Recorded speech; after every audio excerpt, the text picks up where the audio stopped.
Mi socio comercial me miró fijamente a los ojos el martes pasado y me dijo: eres demasiado bueno.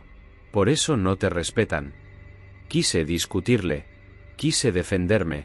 Pero entonces recordé algo que había leído en El Príncipe meses antes, y me golpeó como una pared de ladrillos. Maquiavelo había advertido literalmente sobre esto mismo. No solo sobre ser demasiado amable, sino sobre las palabras específicas que entrenan a las personas a verte como débil. Verás, hay 7 palabras, solo 7, que yo solía decir constantemente. Y cada vez que las decía, sin darme cuenta estaba programando a las personas a mi alrededor para perderme el respeto. Hoy voy a compartir esas 7 palabras, explicarte por qué están destruyendo tu reputación y mostrarte qué decir en su lugar. Porque aquí está la cuestión, esto no se trata solo de manipular o jugar juegos. Se trata de entender que, en un mundo donde la percepción moldea la realidad, cada palabra que dices o construye tu autoridad o la destruye. La primera palabra que está matando tu reputación es perdón.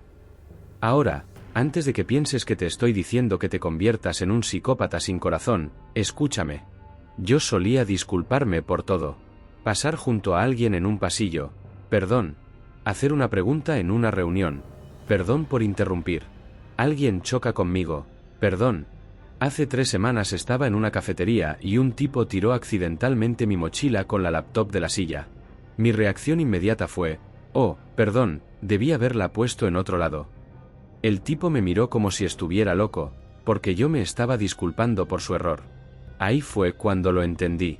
Maquiavelo escribió que un príncipe nunca debe parecer débil o inseguro, porque la gente pierde confianza en líderes que dudan constantemente de sí mismos.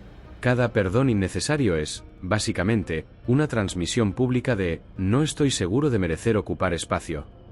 Pero aquí entra la parte espiritual, y esto es importante. Hay una enorme diferencia entre asumir responsabilidad cuando realmente te equivocas y pedir perdón por existir. Cuando de verdad cometes un error, asumirlo por completo es una señal de fortaleza. Cometí un error de juicio. Así es como lo voy a corregir. Eso es poderoso. Pero decir, perdón por molestarte con esta pregunta importante, está entrenando a los demás a ver tus aportes como una carga. Hice un experimento. Durante una semana solo dije perdón cuando realmente había dañado a alguien. La diferencia fue increíble. La gente empezó a escucharme de otra manera. Dejaron de interrumpirme porque yo dejé de darles permiso para minimizarme. Reemplaza el perdón automático por con permiso cuando necesites atención.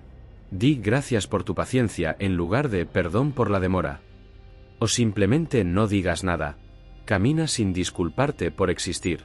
La segunda palabra que destruye tu reputación es quizá. Aprendí esto de la peor manera. En una reunión de equipo el mes pasado, nuestro director preguntó si podríamos cumplir con la fecha límite del proyecto. Mientras todos daban respuestas definitivas, yo dije, quizá, si todo sale según lo planeado. La sala quedó en silencio.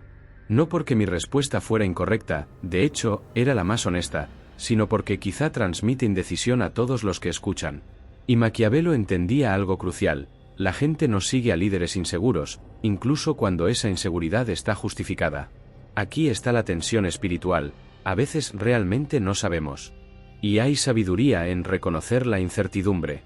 Eso es auténtico. Eso es humilde.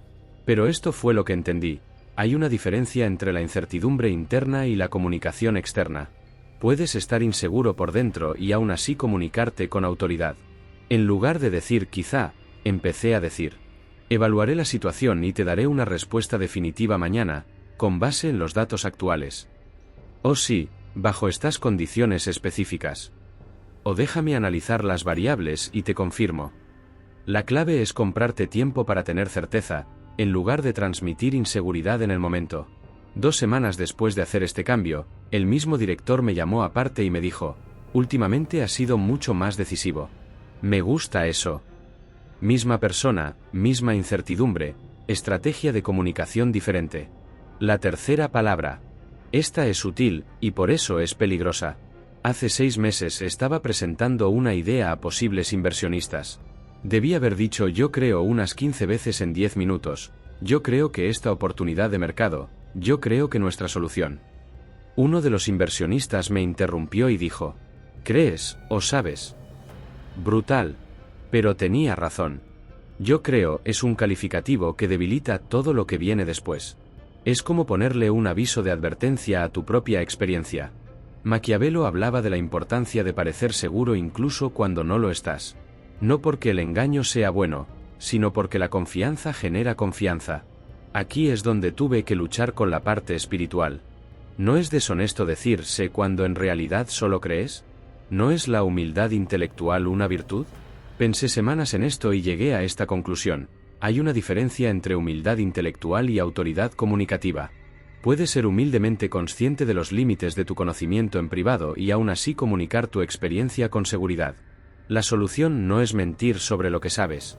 Es reestructurar cómo presentas lo que sabes. En lugar de yo creo que esto funcionará, di, esto funcionará porque.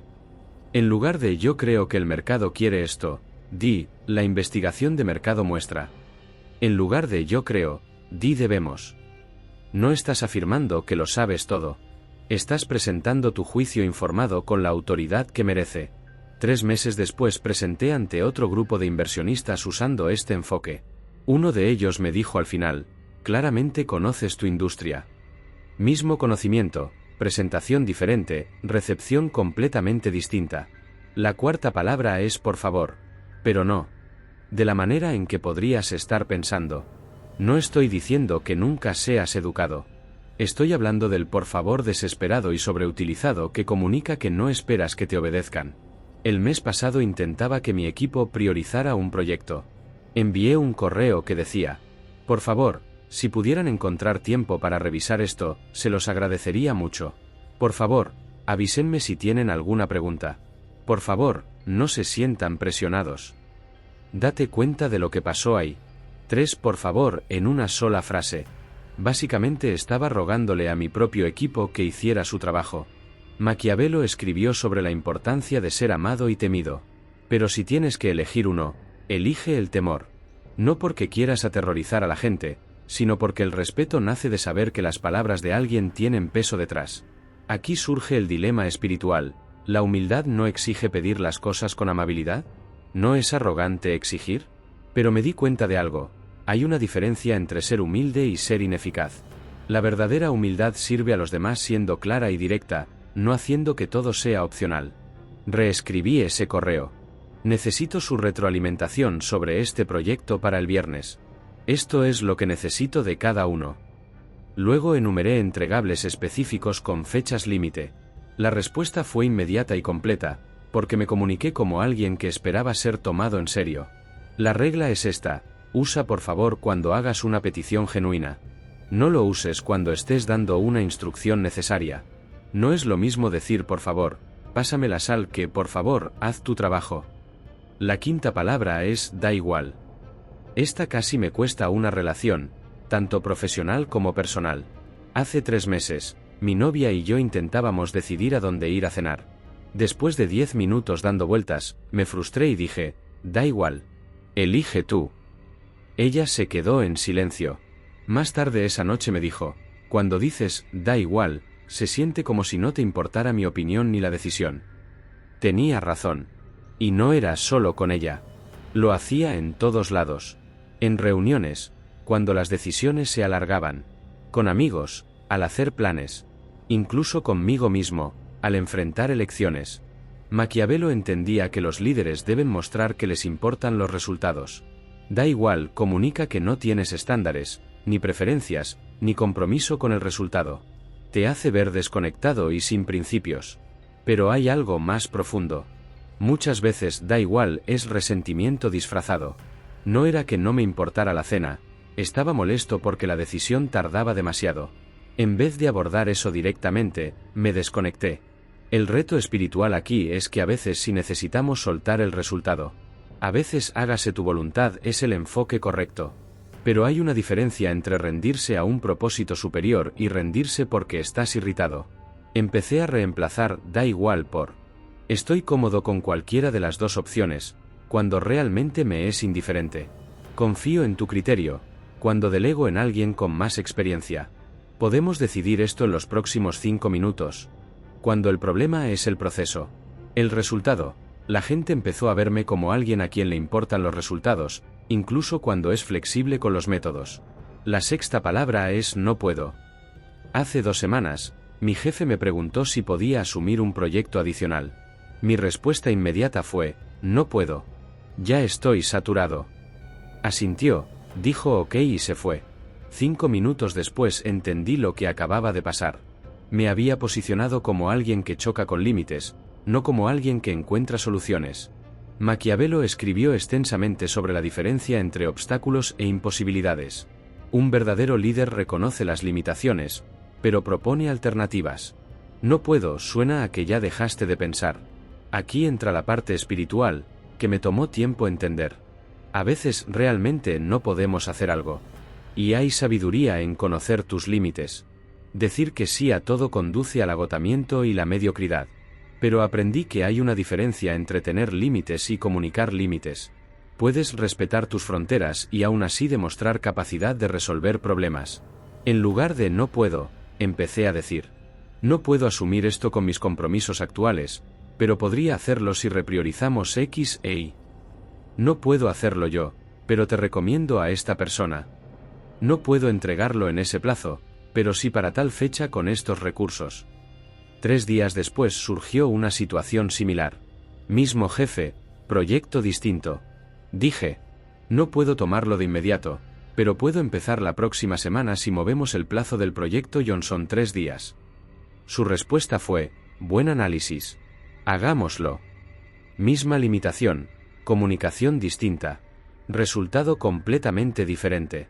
La séptima y última palabra es justo, o no es justo. Esto me golpeó fuerte el año pasado cuando no obtuve un ascenso que creía merecer. Mi reacción fue decirle a todo el que escuchara lo injusto que era, que yo había trabajado más, llevaba más tiempo, lo merecía más. Un mentor me apartó y me dijo algo que cambió mi perspectiva. Lo justo es de lo que discuten los niños. Los adultos descubren cómo ganar. Maquiavelo entendía que el mundo opera con poder, no con justicia. Quejarte de lo injusto te hace sonar ingenuo, con derecho y sin poder.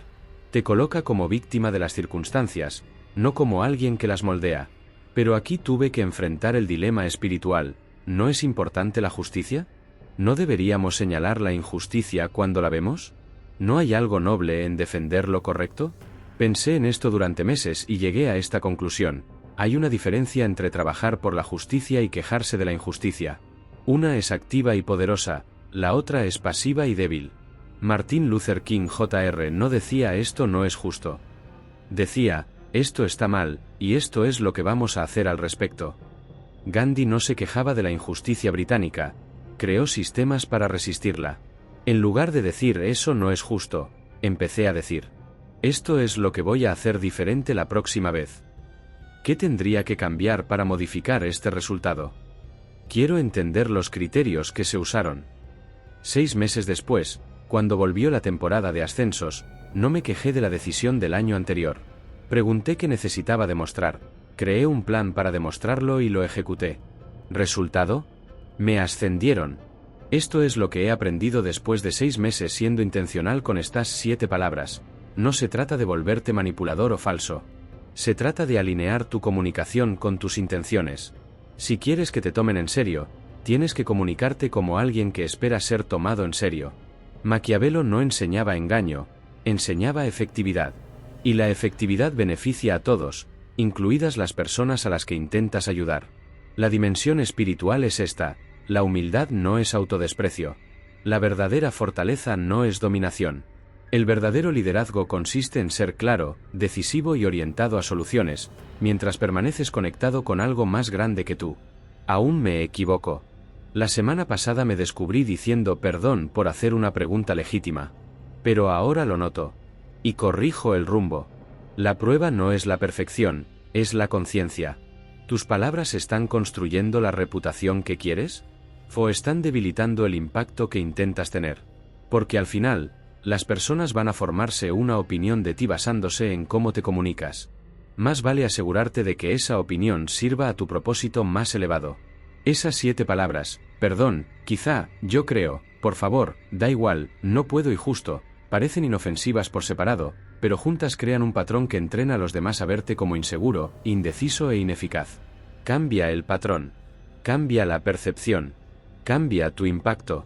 Y en un mundo que necesita líderes fuertes y con principios, tu impacto podría ser exactamente lo que alguien más necesita ver. Esa es la advertencia de Maquiavelo. Esas 7 palabras pueden arruinar tu reputación si no tienes cuidado con ellas. Pero ahora que lo sabes, puedes elegir diferente. ¿Qué otros patrones de comunicación has notado que te están frenando? Déjamelo en los comentarios. Leo cada uno.